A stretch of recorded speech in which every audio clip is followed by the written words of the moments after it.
Hi, everybody. Welcome to a new edition of the Houston Sports Weekly podcast. I'm KPRC 2 Sports Director Randy McIlvoy. Great to have you with us. If you're listening or you are watching, and if you're watching, you can tell I'm breaking out my Astros hat. And, hey, we still got to give love to the World Series champs, right?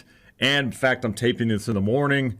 I had it on anyway, so, yeah, you get where I'm going here. But, hey, shout out to the Astros. It's going to be a busy off season, and as you know, last week we did one regarding the Astros offseason. We'll do more because it's going to be a busy winter for this club with the owner, Jim Crane, running things right now. They've got decisions to make on free agents, and he's not going to hire a general manager, it looks like, until maybe the first of the year. So we'll definitely be talking more Astros on this Houston Sports Weekly podcast. Today, though, we're going to focus on soccer and the World Cup for all you soccer fans out there. World Cup begins on Sunday over in Qatar. We've heard different pronunciations. Seems like people go with one of those, and it works.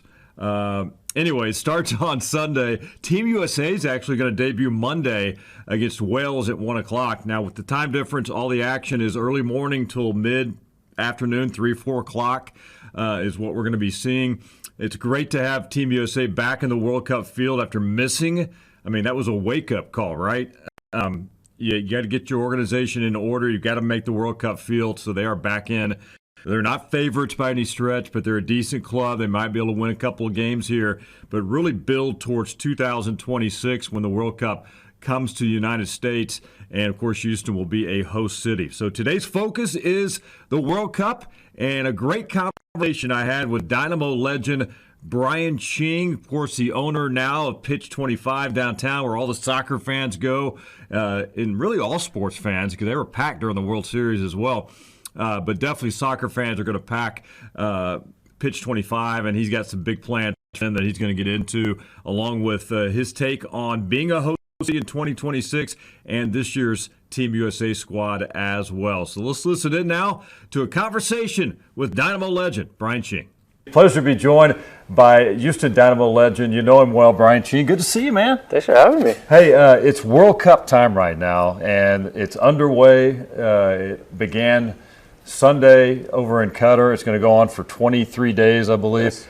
What's the excitement level? What are you hearing and feeling right now about the buzz for this event?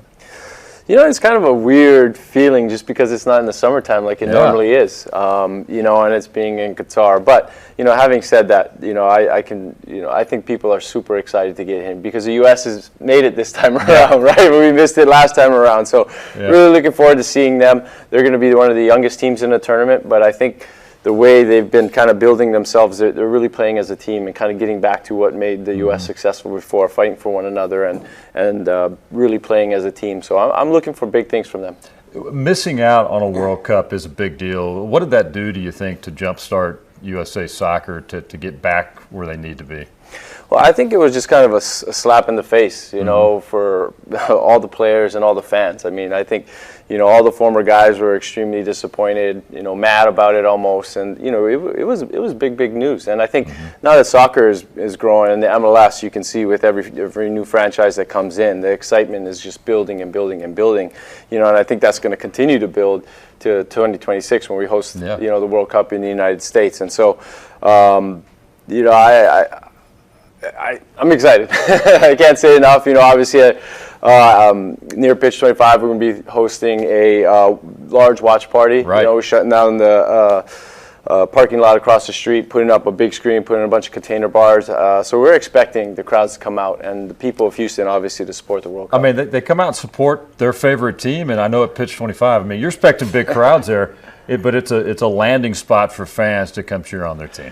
Yeah, one of my favorite things about Pitch, we opened about a week before the World Cup in 2018, even though the U.S. wasn't in there. And, it was one of the most amazing things for me to see was one day it was a French team, one day, it was the Brazilian jerseys, the Mexico jerseys, Brazilian jerseys. And, that for me just showed Houston what it is. We're this melting pot, one of the most diverse cities, and we all love soccer here. And it's a big thing, and we're really looking forward to putting on this watch party, the street festival, and a special shout out to Estrella Jalisco, who is a big sponsor of the Street Fest that we're having. Awesome. And Team USA plays tomorrow against Wales, and you guys will have a big party out there, so go check it out. Afternoon, 1 o'clock start, I believe, right?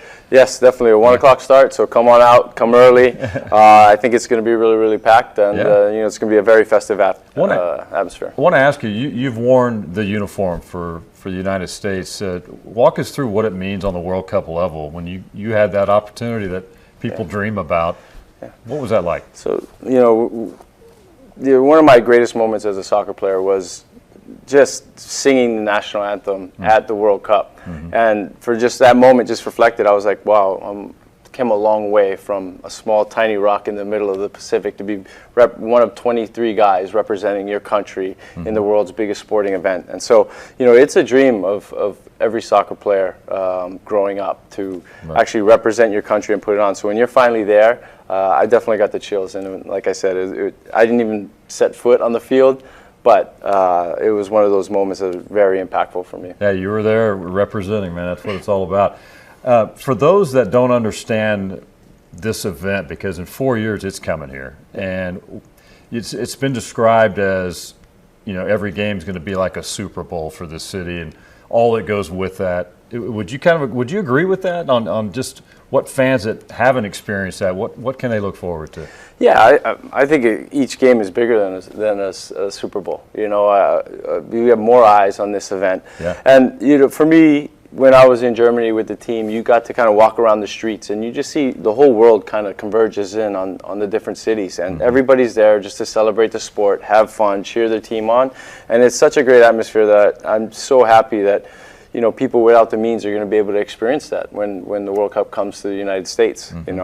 Because I think that it's kind of one of those bucket list events that you should always, everybody should go see what this is all about, because it is a big deal. And you'll be here in 4 years and back in the summer too, which is where it belongs.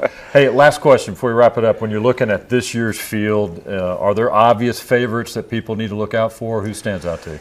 Yeah, I mean, obviously there's the Germanys, there's the Frances, Brazil. I think France and Brazil probably just traditionally you would say the favorites going into this tournament. But look, we got a young squad. We had a young squad back in 2002 when we made a long run as the United States. So I'm really looking forward to us. And look, I think the Mexico team hasn't been performing as well over the past couple of years, but they always seem to do really, really well when it comes to the World Cup. So we'll definitely be cheering on both those squads.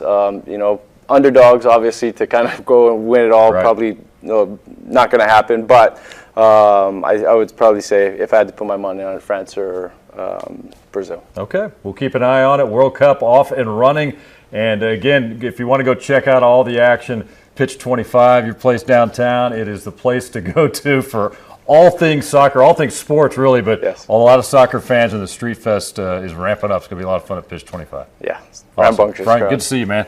Thanks for the conversation. Appreciate it. Appreciate the time with Brian. You'll hear more of that, by the way, coming up on Sports Sunday this Sunday night after Sunday Night Football and the late news. Always great to talk with Brian Ching, a fan favorite still to this day after his great run with the Dynamo. Hey, we appreciate you watching and listening to this week's edition of Houston Sports Weekly. We will do it again next week. We'll be talking football. My conversation with new head coach of the XFL Houston Roughnecks, Wade Phillips. So looking forward to that as well. Again, appreciate the time. We'll talk to you again next week right here on the podcast, Houston Sports Weekly. Have a good one, everybody.